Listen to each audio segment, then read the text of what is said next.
Bonjour, bienvenue sur Angus.fr. Aujourd'hui, on va découvrir deux SUV exceptionnels et je rejoins Julien pour vous les présenter. Nous les avons confrontés par stand interposé au Salon de Genève en mars 2017. Aujourd'hui, nous nous avons réunis dans un milieu plus naturel, à l'abbaye des Vaux-de-Cernay. Voici le nouveau Volvo XC60 dont la commercialisation débute à peine. Alors concernant le DS7 Crossback, il va falloir attendre un petit peu puisqu'il arrivera en janvier 2018. La première génération de XC60 a été lancée en 2008, elle a séduit plus d'1 million de clients sur la planète, dont 40 000 en France. Pour cette seconde mouture, ça sera un solide portefeuille sur lequel s'appuyer.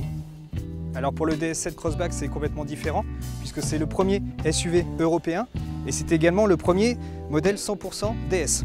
Alors à l'inverse du Volvo, il devra séduire de nouveaux clients et bâtir son image de SUV premium.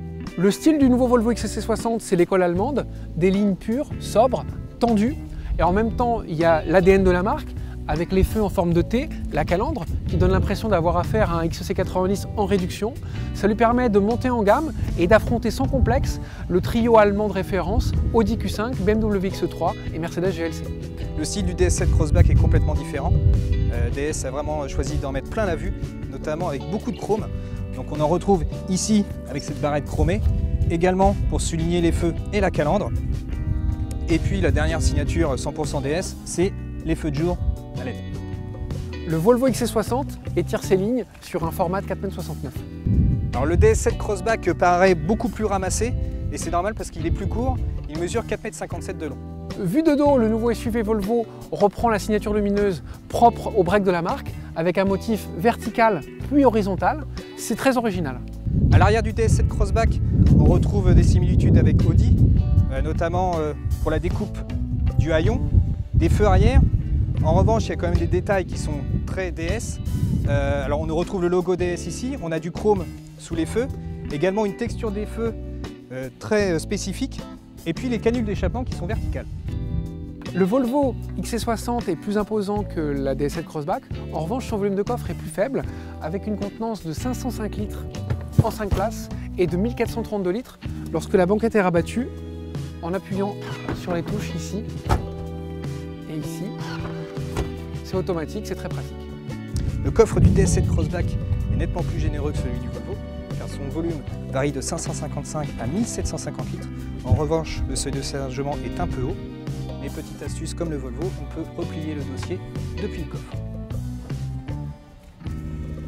La gamme de moteurs du Volvo XC60 repose sur des blocs à 4 cylindres de litre turbo. En diesel, il y aura deux propositions, 190 et 235 chevaux. Trois propositions en essence, 250, 320 et 407 chevaux. Cette dernière, c'est la version hybride rechargeable. Au chapitre transmission, il y a du 2 et du 4 roues motrices. Et puis, mi-2018, la gamme descendra avec une version plus accessible. Ce sera un moteur diesel de 150 chevaux avec 2 roues motrices. Le DS7 Crossback visera moins haut. En diesel, on aura deux choix, le 130, le 180 chevaux. En essence, 3 choix, 130, 180 et 225 chevaux. Alors à l'opposé du Volvo, il n'y aura pas de transmission intégrale, un système de motricité renforcée grip control. Et en 2019 arrivera une version hybride rechargeable qui, elle, sera 4x4. École allemande pour le design extérieur du Volvo X60. À l'intérieur, c'est l'école 100% scandinave, des lignes horizontales, un style épuré, du bois clair, des matériaux clairs. On retrouve l'ambiance qui est dans la gamme 90 avec cette tablette qui est implantée en position verticale, 12,3 pouces diagonale, c'est quand même un grand format sur le segment.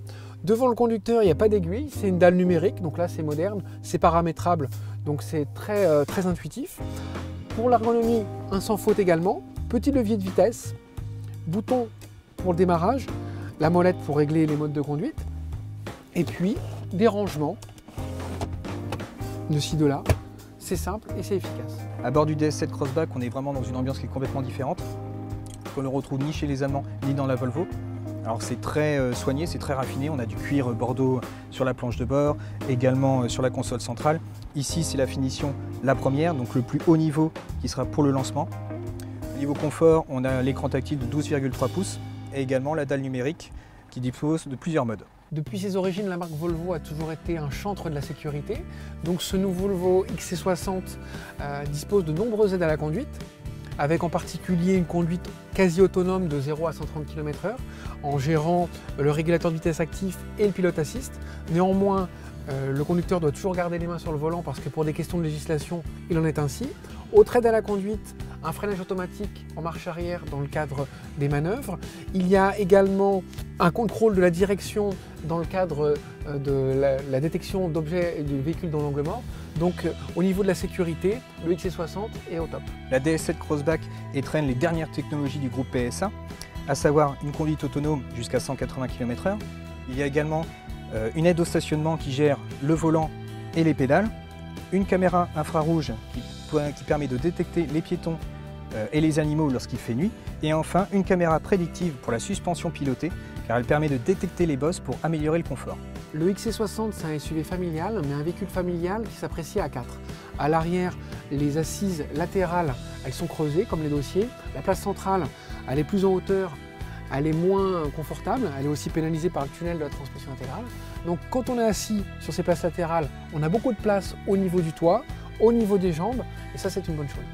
À l'arrière du DS7 Crossback, on est plutôt bien installé, il y a suffisamment d'espace pour les jambes, et puis point de raffinement, c'est cette sellerie cuir façon bracelet, typique de DS, et également les dossiers arrière inclinables, électriquement.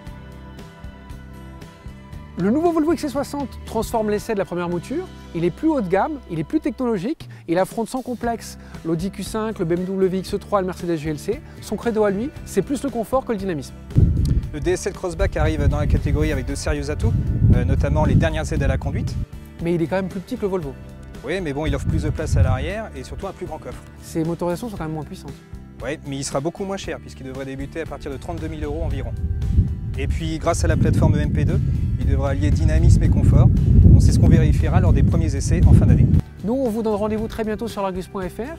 D'ici là, suivez-nous sur les réseaux sociaux, notre page Facebook et notre chaîne YouTube. À bientôt.